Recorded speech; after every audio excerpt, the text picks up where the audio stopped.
Hi there, I'm Rex King, and welcome back to another edition of Monday Night Movie. Today we're talking about 13 Conversations About One Thing.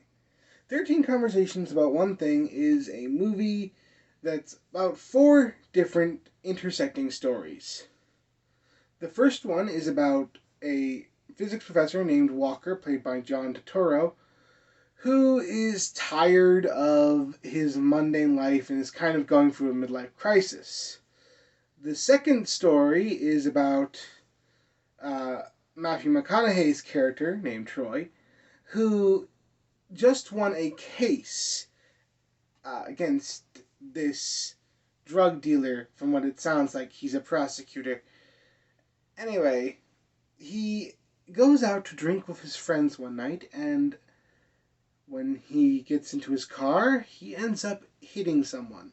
Believing that he has killed the woman, he drives off and has to live with the fact that he might have just ended someone's life.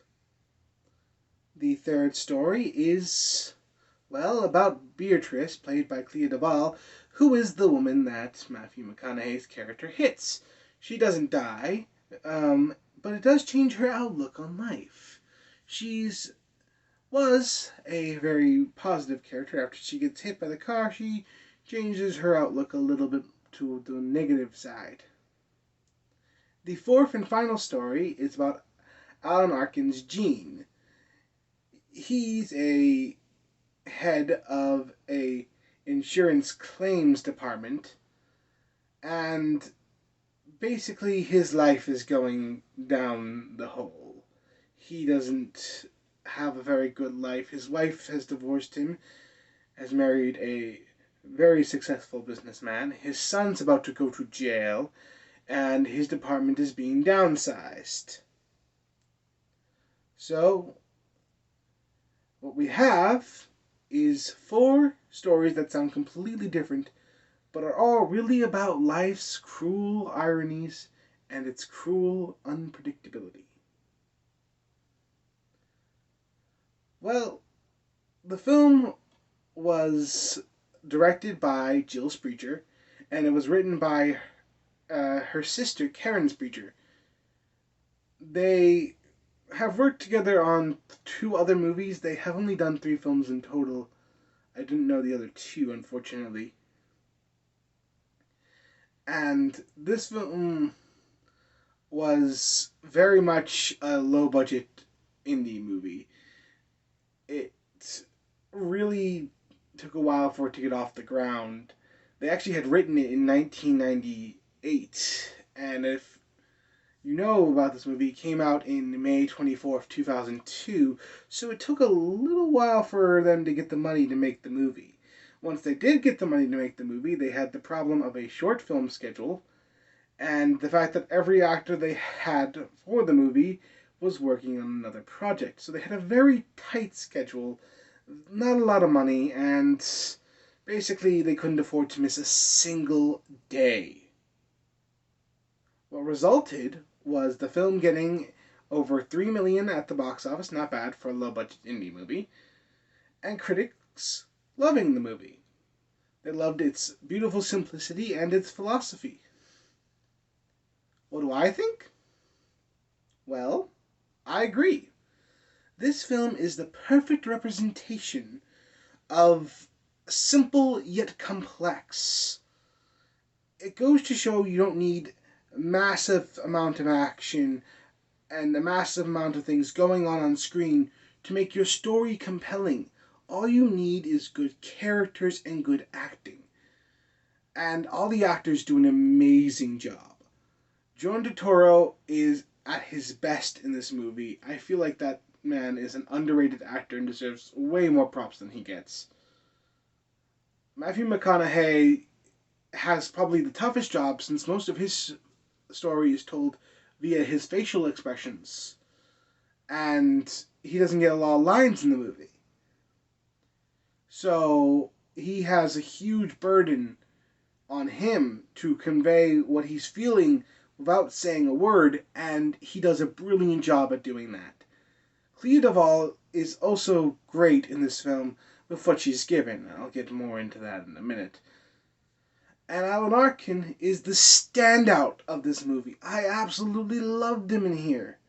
His dramatic performances do not get enough recognition, and man, this film just goes to the next level of what he can do.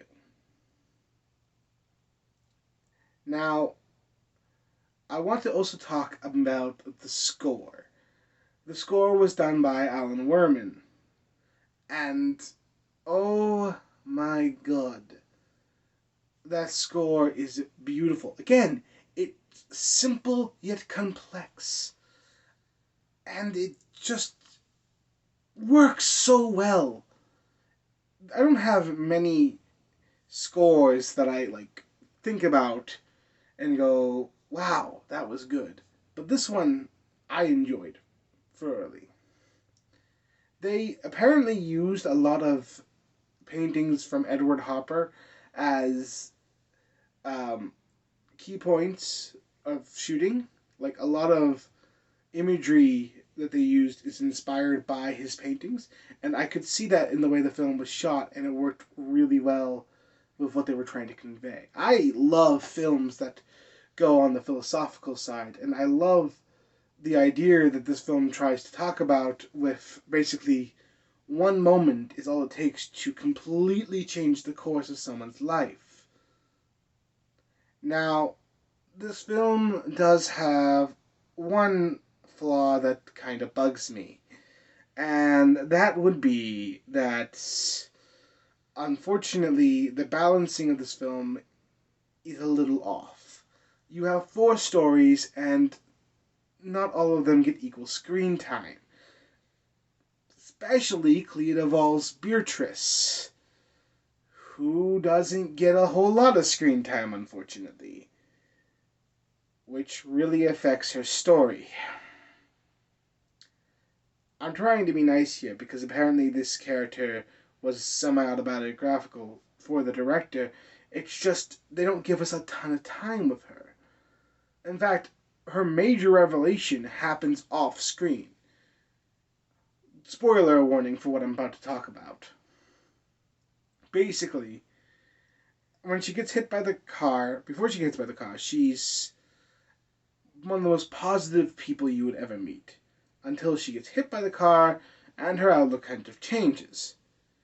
It gets so bad that apparently she was going to commit suicide and looked at one person across the road to basically convince her to commit suicide by watching him do something. Hopefully he would do something evil. That way she could feel good about committing suicide. And she doesn't do it because the man turned around and smiled at her. Everything I just told you happens off screen. She tells us that that's what was going through her mind. And it doesn't work. I mean, we get to see her transformation from happy-go-lucky to doom and gloom, but we don't get to see her big revelation of, wow, one act of kindness is all I need. And that the world is not complete crap. And that's a letdown, that we don't get to see that.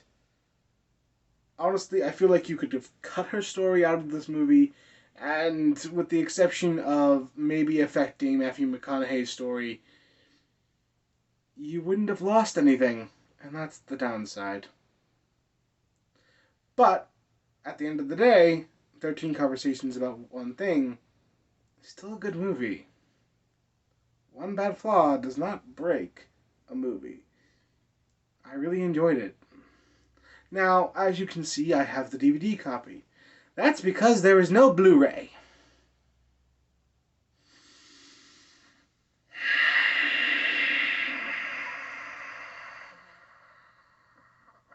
Why is there no Blu-ray?